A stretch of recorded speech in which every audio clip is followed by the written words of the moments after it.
The storm rolled across the mountains like a living thing, swallowing roads, trees, and sound beneath a blanket of swirling white.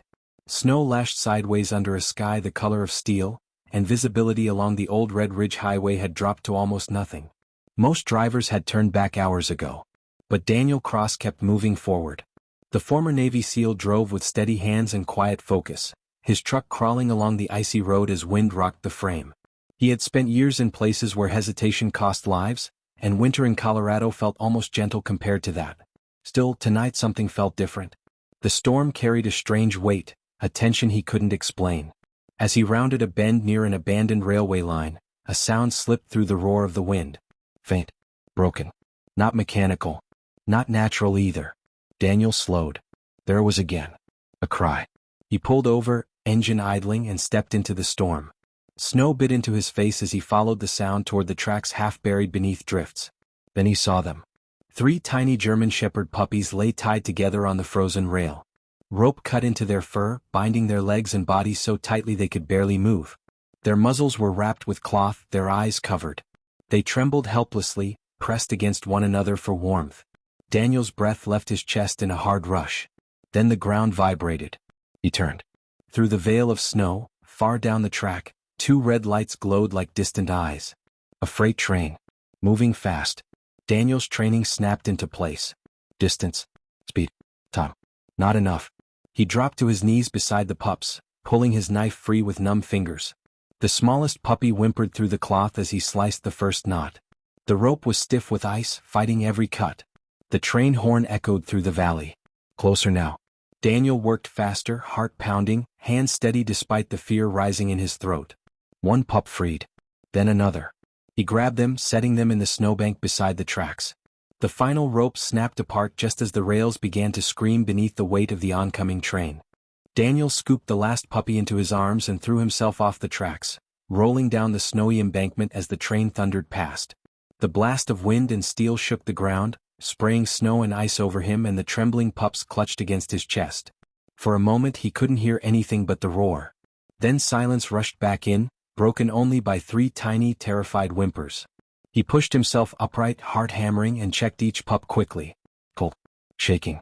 But alive.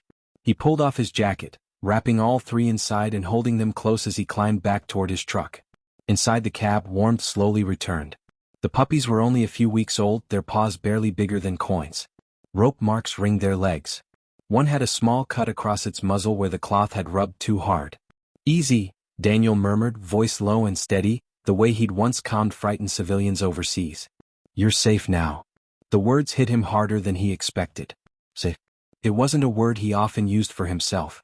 At his cabin 20 minutes away, he lit the fireplace and laid the puppies on a thick blanket near the heat. They huddled together, still shivering, their dark eyes wide with confusion. Daniel warmed milk, feeding them slowly with an old dropper he'd once used for an injured hawk. As the storm raged outside, something shifted inside the quiet cabin. The silence no longer felt empty. Tiny paws shuffled across the floor. Soft breathing filled the room. Near midnight there was a knock at the door. Daniel stiffened, instincts flaring, then opened it to find his neighbor, Leah, standing with a flashlight and a worried expression. I saw your truck lights earlier, she said. Everything okay? He stepped aside without speaking. Leah knelt beside the pups, her face softening instantly. Oh my God, who would do this? Daniel didn't answer, but his jaw tightened. Leah looked up. This wasn't random. He knew that too. And for the first time in years, Daniel felt something familiar stir. Not anger, not fear. Purpose. By morning, the storm had passed, leaving the valley buried in white and eerily quiet. Daniel didn't wait. After calling a local vet to check on the puppies, he drove back toward the railway. Fresh snow had covered most tracks, but not all. Near a service road crossing, tire marks cut sharply toward an old maintenance shed half hidden by trees. Daniel followed on foot, moving with the same careful awareness that had once kept him alive in war zones. The shed door was locked, but recent footprints led inside. Through a cracked window he saw cages. Chains. Bowls frozen to the floor. A camera mounted in the corner. His stomach turned cold. He took photos of everything, documenting the scene before backing away. This wasn't just cruelty. It was organized. Back at the cabin, Leah was waiting with the vet, who confirmed the puppies would recover with care. While they worked, Daniel made a call, not to local police but to a federal animal cruelty task force he'd once heard about through a veteran friend. He spoke clearly, giving locations, evidence, and timelines. 2 days later, unmarked vehicles rolled into the valley. Agents moved quietly, arresting 3 men connected to an illegal dogfighting and trafficking ring operating across state lines. The railway had been their dumping ground. When it was over, Daniel stood on his porch as the last vehicle disappeared down the road. One of the puppies, the boldest, waddled out after him, tail wagging clumsily. He picked it up, the tiny body warm against his chest. Leah joined him, smiling softly. "Looks like they chose you." Daniel looked down at the pup, then across the peaceful valley. 4 years he had lived like a ghost, carrying memories he couldn't outrun. But now there was a bowl by the fire. 3 small beds on the floor. Life where there had only been silence. He scratched behind the puppy's ear, and for the first time in a long time, the future didn't feel like something to survive.